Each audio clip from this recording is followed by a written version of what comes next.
That is next week. So specific immunity, we're not doing tonight. We're doing that one. But we have to know the difference. Okay, this gets a little harder. Could someone tell me what it means when we say specific immunity? It targets like specific things, bacteria or viruses. Pretty close. Pretty close. Attacks a specific, I know that's what use the word in the definition. Type of, here's a word thou shalt know. Pathogen. Someone who took micro, tell me what pathogens are. Disease-causing organism, a germ, something that makes you sick, a disease. So, a specific immunity attacks things that are a specific kind of disease. So therefore, what does a non-specific immunity attack? Attacks a general type of pathogen. Okay, this is a silly analogy, but it works. If I say, do you like Chinese or Mexican, what kind of question does it ask you? A very general type of question, like type of cuisine. If I say, do you like Del Taco number 7, that's this. I'm narrowing what I'm actually asking about. So the two types of immunities are, do I attack bacteria as a group, or do I attack E. coli as a thing? Make sense? So you're being much more specific. So tonight we're only going to do the general types, things that attack general pathogens. This is next week. Okay. So we're going to be doing this tonight. So what you have to learn is this concept.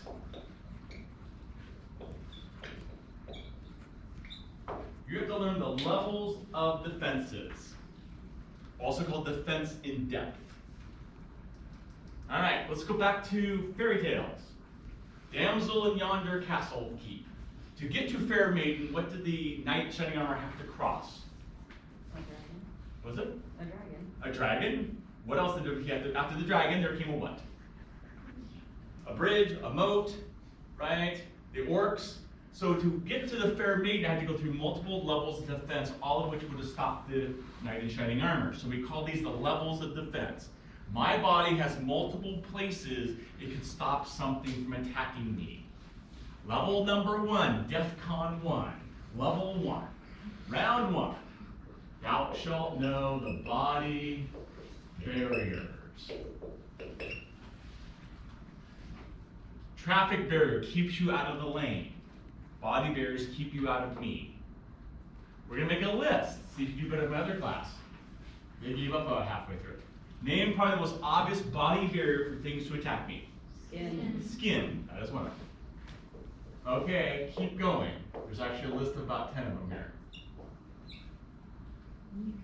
Mucus. I don't know why that gives me such a thrill. Right? Boogers have a reason. Keep stuff out of your nose or out of your throat. Mucus, I have to get through the mucus to get to you. Keep going. Hair, eyelashes. That'd be kind of skin. You could put them as separate. I'm thinking, think of a different kind of hair from 231 week 2. Cilia in your airway are one reason to keep it out. In your fallopian tubes, it keeps things moving against the gravity or with the gravity. So those are things that help keep things from getting near me. Keep going.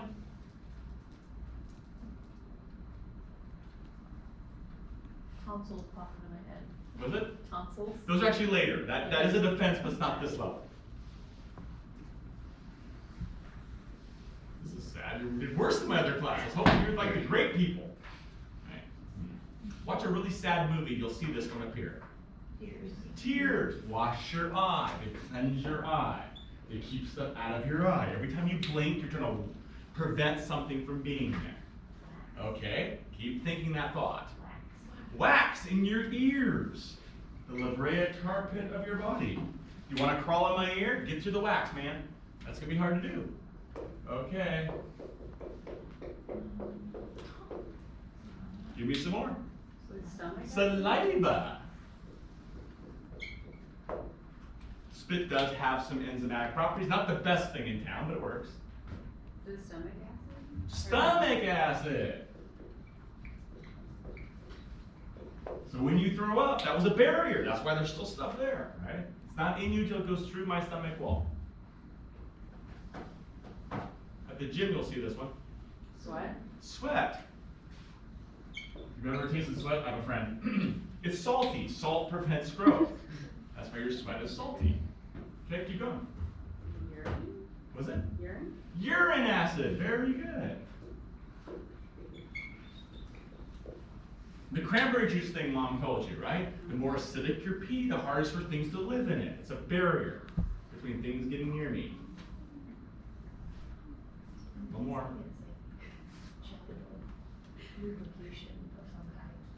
Close. Not lubrication. Vaginal acidity.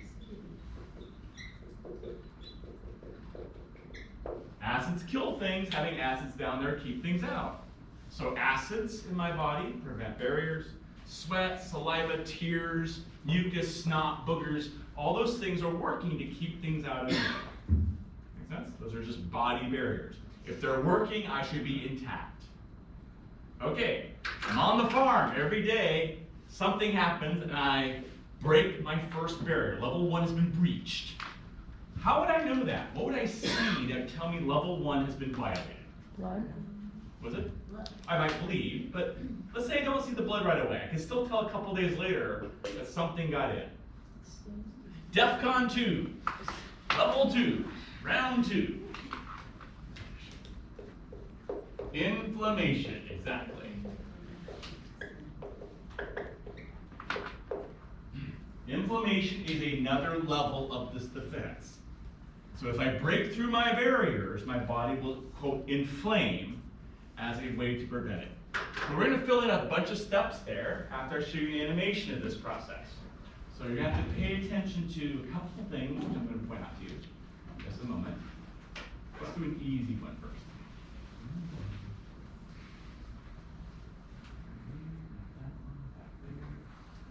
Here.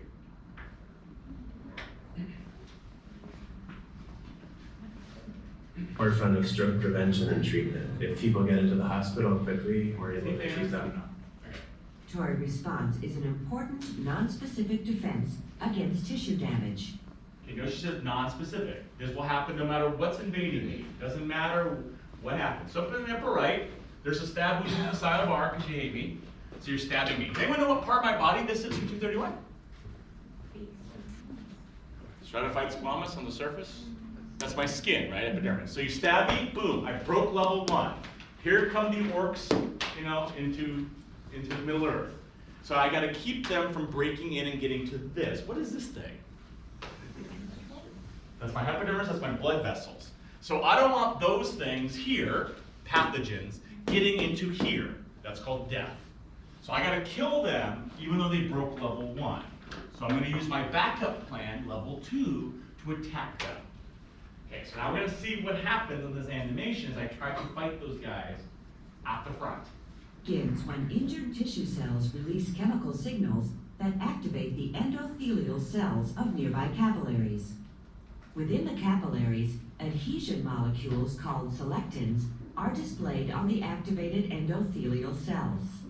These adhesion molecules attract neutrophils, slow them down, and cause the neutrophils to roll along the endothelium. As the neutrophils roll along the endothelium, they encounter chemicals that activate integrins, which are adhesion receptors on their surfaces. These integrins then tightly attach to adhesion receptor molecules on the endothelial cells. This causes the neutrophils to stick to the endothelium and stop rolling. Okay, let's ask a conceptual question before we put the steps on. Why are they stopping rolling? Why stop rolling them? Why do we want them to stop there? Because I don't want them rolling around because where's the invader? The orcs are where? So remember, this is blood going everywhere in your body. I don't want the army everywhere. I want the army here at the front. So the goal is to trap the troops where the battle shall be, which is there. Right? So that's our first step for inflammatory response, is to get the troops to the front. So level 1, step number 1. We're going to do a wound. You violated my skin. You stabbed me in my cilia. Tearing my eye out, whatever. Now we're going to do these steps. So we're going to make it number 2. White blood cells are attracted to injury area. I'm just paraphrasing here, right? Not meaning to, but those are white blood cells that are being attracted to the injury area inside the blood vessels.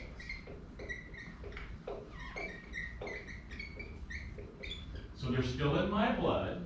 They're just hanging out now where the injury is. They're attracted, they're in the front. They're interested in that. Problem is, I still haven't done anything. Because the orcs are still up there, my troops are still down here. That's not gonna solve a problem, because I still have invaders. So we're gonna have to do a couple more steps now. I got my troops to stop. Let's see if I can do something else. Of neutrophils along the walls of the capillary is referred to as margination. You do not have to know that. The inflammatory mediators released by the injured tissue bring about changes in the environment that cause mast cells to Oop, okay, these are cells we have to know. Step number 3, thou shalt know mast cell. These are just a type of cell. You don't have to spot them on the map, but they're over there. Mast cells are going to release something. They're going to degranulate. That's a fancy word you're supposed to know for your NCLEX. Degranulate means to release or secrete. You're letting out granules. How we think of it. They're going to secrete something. So let's back up and see what my mast cells on the left are going to secrete. cells to degranulate and release histamine. What do they release? Thou shalt know that word forever.